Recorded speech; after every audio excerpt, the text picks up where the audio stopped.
installment of Keele Law After Hours Talking Research, a webcast where I get to talk to colleagues about the latest research and how it relates to debates about various public policy issues. Today, I have the great pleasure of talking to my dear colleague, Senthorun, who is talking to us live from Sydney, Australia. So hello, Sen, how are you doing? I'm very well, Mario. Thanks for having me on this session, on this new intervention you're making. It's great. So let's get started right away. Can you introduce yourself very briefly, tell us a little bit about your background and perhaps your broad area of research? Sure. My name is Dr. Senthorun. I'm a lecturer in law at Keele University, and my passions for research really reflect my personal life. As a queer migrant myself, I work on issues relating to LGBTI rights and migration and refugee law primarily, with a particular interest in sort of activism, emotion, feeling, because I'm really interested in the connections between people and politics, and of course how law can be utilized to support people who are marginalized and support communities more generally. Super, thanks, Sen. That's very helpful as a general introduction. So today's the 19th of February. Mm-hmm. We are in the middle of LGBT History Month, and I'd like to talk a little bit about that, if that's okay, Sen. So you've written and you've spoken extensively about the Stonewall Rights. Mm-hmm. Can you explain a little bit what those riots were, what impact they had on the LGBT movement, and perhaps the role of law in the riots? So basically, for those who are unaware, Stonewall was a bar in New York City, and it still exists there today. I have been there, it's lovely. Basically, in the late 60s, there were ordinances, liquor licensing ordinances that prevented the serving of homosexuals in establishments. And so a lot of bars at the time were operating in kind of the shadow of the law. They were often operating through kind of, black market, sort of, joint criminal enterprise type situations. And obviously there was enormous levels of corruption with the police who would be bought off to allow for these bars to continue. But on, a fateful June evening in 1969,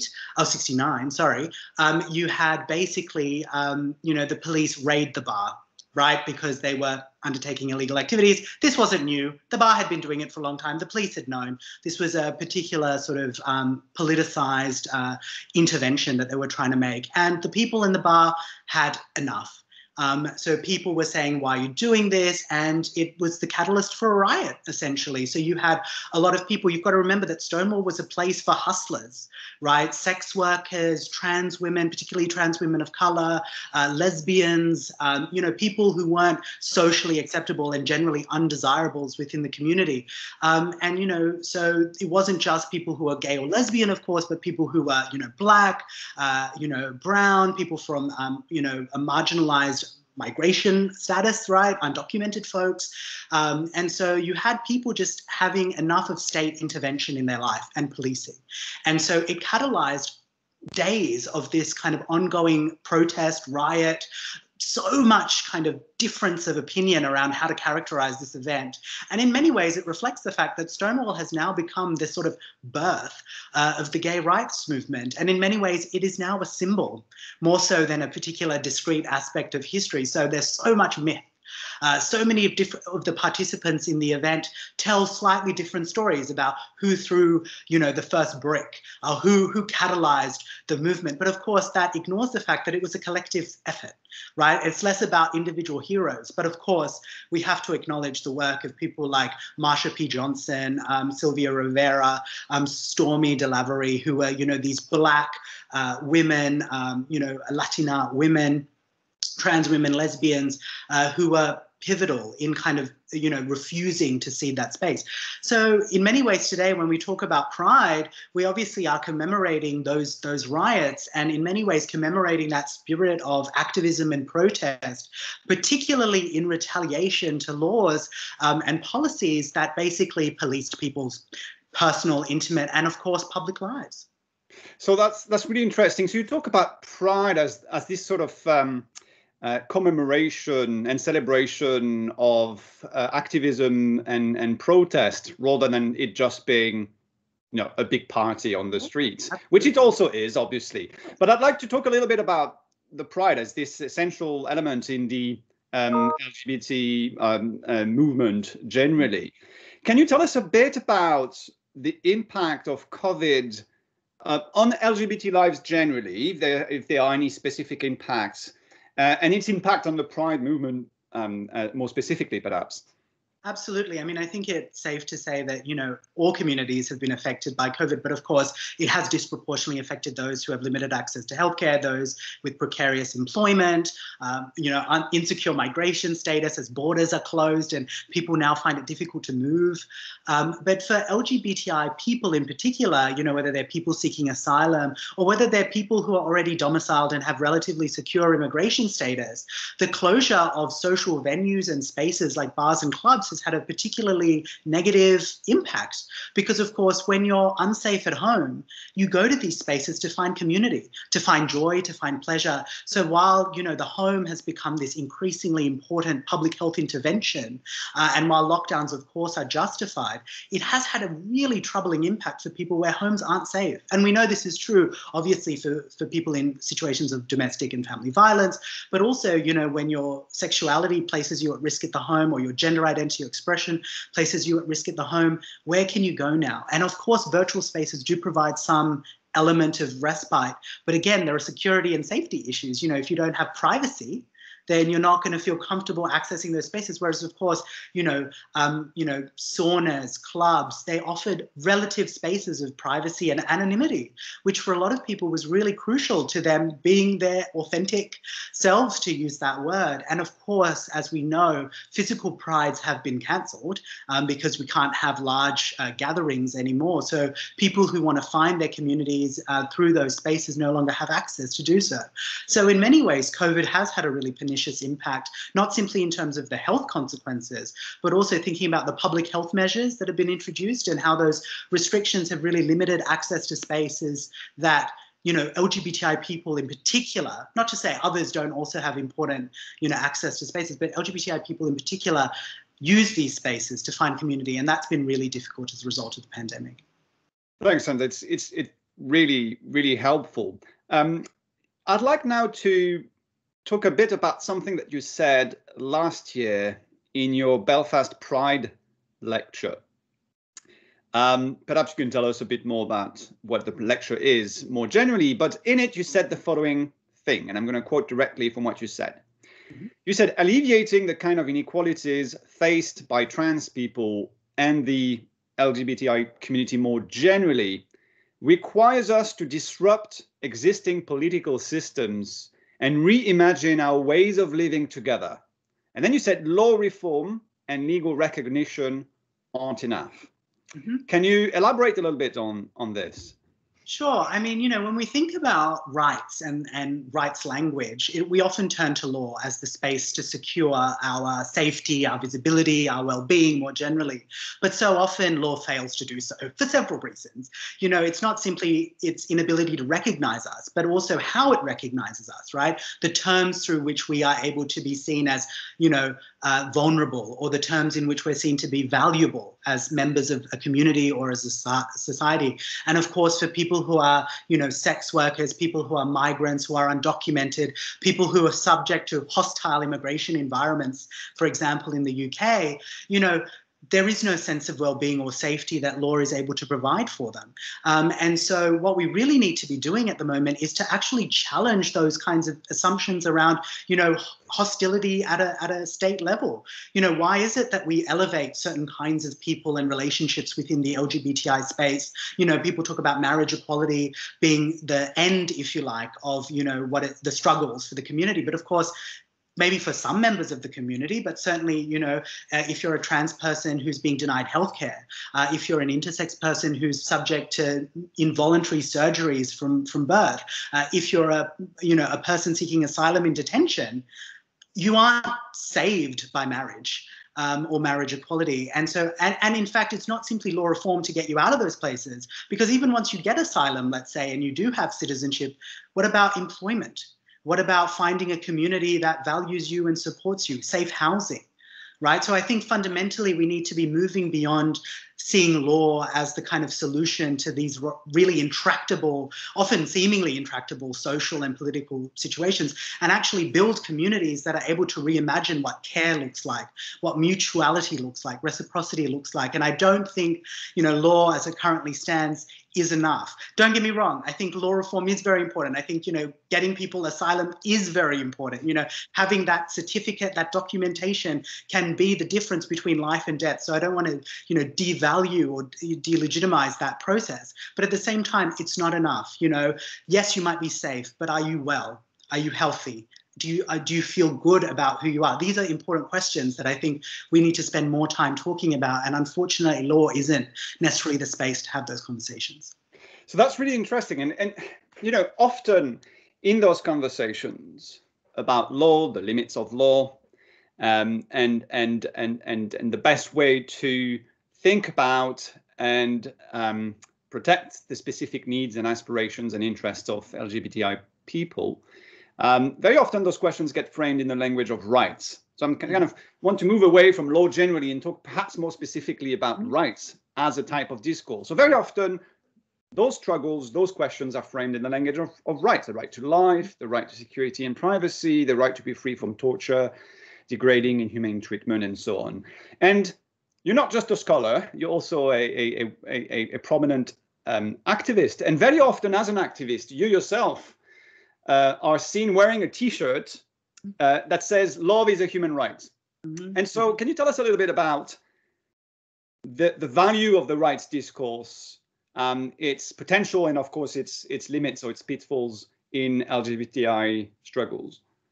Look, I mean, I think the language of rights is enormously important for our communities. We talk about, rights to housing, rights to education. We talk to freedom, of course, from torture, arbitrary detention, having security and liberty. Non-discrimination is obviously a core right that's often articulated, particularly in relation to questions of privacy, which is often an issue for many in the community.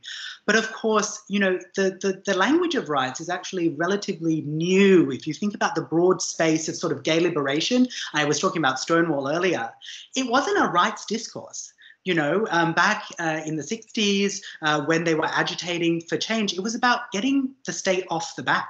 Right? It was about refusing the state in its current form. And they weren't interested in new laws as such, or, marital recognition or new forms of recognition. They wanted political transformation. They wanted to change those institutions. So the language of rights really came about, later, thinking, in the 80s, in the 90s with, increasing judicialization, for example, of, movements to decriminalize homosexuality in different parts of the world, particularly, for example, using the European Court of Human Rights as a vehicle to do that. And so we've seen states then incorporate that language in its protection of LGBTI people. And like a dialogue, as you would expect, LGBTI people then sort of internalize a lot of that language in their own claims for, healthcare, for relationship recognition, for family recognition. So, rights do play a really significant role, not even just in a legal sense, but also rhetorically and politically as well, having an anchor to say,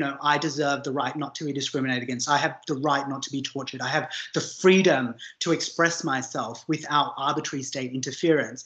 But at the same time, it's also a little bit misleading because it kind of limits your imagination a little bit, right? Because of course, as we know, there's a hierarchy when it comes to rights, and, a lot of people recognize civil political rights, but of course the rights that cost money are often much more anxiously realized because states refuse to really get into the space of housing and healthcare and education, and providing those safety nets for people. And so I think when we talk about, as a community where we need to go, rights can play an important role. And of course, economic, social, and cultural rights are also part of that. But also we need to think about community care and solidarity. And, rights don't really give us the lenses that we need, I think, to have those sorts of conversations. When we're talking about more sorts of interpersonal, but also structural relations that are more intimate, that are more, social rather than legal. we need a new vocabulary, I think, around trust, around respect, around mutuality, around care, around interdependence, around vulnerability, and have these sorts of concepts brought to the fore. And I know there's a lot of really interesting work that brings this into conversation with rights. And there's some really interesting work happening in that space. But I do think that, in terms of the formal legal articulations of rights, we sometimes kind of get carried away and often overly optimistic with what they can deliver. And sometimes we'll probably be less disappointed with rights discourse if we stopped over-investing in the discourse in the first place. So that's really interesting. There's a whole stream of critique of the rights discourse as a discourse that tend to de-radicalize and fragment or atomize radical social movement or collective struggles. Would you say that this is definitely a danger in the LGBTI struggle, that the rights discourse will take away from that sort of very powerful collective struggle Absolutely. that we saw in the Stonewall Riots, for instance? If you look at marriage equality, that's a really clear example of this kind of assimilationist sort of rhetoric, is that, we're no different, we should be elevated to the same social structure. But of course, we know people have all kinds of relationships and family structures that aren't legally or socially recognized, unfortunately, and they're devalued. And so much of that kind of radical promise about different forms of care and dependency and, thinking beyond sexual and romantic love, for example, to other forms of kinship and connection has kind of been lost by this kind of shift to pursuing sort of equal rights, or particularly like equal rights in the space of relationship recognition law. So I do think that that is very true, that there is a sort of de-radicalizing impulse within certain segments of the community. Certainly many segments of the community are still equally as radical as they once were and are still very anti those reforms. And I suppose I occupy a space where I think, those reforms are fine, and it's it can work as sort of harm reduction in some ways, if you want to think about it in those terms, but they can never be our end goal, right? We need to have greater aspirations than this sort of very sort of, dull, thin version of equality. We need a kind of much richer conception of kind of, interdependence, of thriving, of flourishing, which, law can help certainly create some conditions towards, but it can never be the sort of end point, if you like. Super, really interesting. Listen, Sen, before we end this short webcast, do you want to say a few words to our listeners about a book you recently published or edited called The Queer Outside in Law, and perhaps a few words about what you're currently working on and what's coming next? Sure. So I had the pleasure of editing a collection called The Queer Outside in Law, and we focused on a few LGBTIQ rights struggles within the UK. And we wanted to work in this kind of shadowy margin of the inside and the outside. What does inclusion mean? What does exclusion mean? And do we always want to be included in the law? Is there actually some promise, as I was talking about before, or potential by staying outside these state institutions and agitating for new kinds of structures? So we looked at, the rights of intersex people, for example, to be free from kind of medicalization, involuntary medicalization. We looked at what it might mean to sort of decertify gender. What if instead of kind of proliferating gendered categories, we started to think, well, do we even need to have gender as a legal category, for example? And so it was some really interesting scholars, lawyers, activists who contributed to this collection to really think through both practical issues. So, we wanted this to speak to people who are doing the groundwork. So it's not just a theoretical text, but also to have some of those higher level conversations that are relevant to activists and scholars who are kind of trying to reimagine what, a world or a future might look like where queer people and LGBTI people more broadly can flourish and thrive. And so in some ways, my next piece of work is a continuation in that. I'm currently working with a few scholars in other institutions on a sort of queer judgments project. So building on the work of the Feminist Judgments Project, which I encourage you all to have a look at, we're kind of convening scholars, queer legal scholars from around the world, those who are interested, of course, to think about what it might mean to rewrite some of the most famous legal judgments of significance to LGBTI people, but from a queer perspective, or from a perspective that we think would be, more radical or potentially more beneficial to some of those kind of points I was talking about earlier. So that's in its very early stages of development, but hopefully that will lead to something quite exciting. I think it is really exciting, and I mean, I'm familiar with the work of the Feminist Judgment Project, which was a massively important contribution to the literature, and we'll be sure to include the link to that project and to the book in the comments below the video. But listen, Sen, thank you very, very much for taking the time to talk to me today. It's been absolutely fascinating. I very much look forward to you being back in Britain so that we can go out in Manchester and talk more about our respective research and life more generally. In the meantime, take good care and goodbye for now. Thank you, Mario. Bye, Sen. Bye.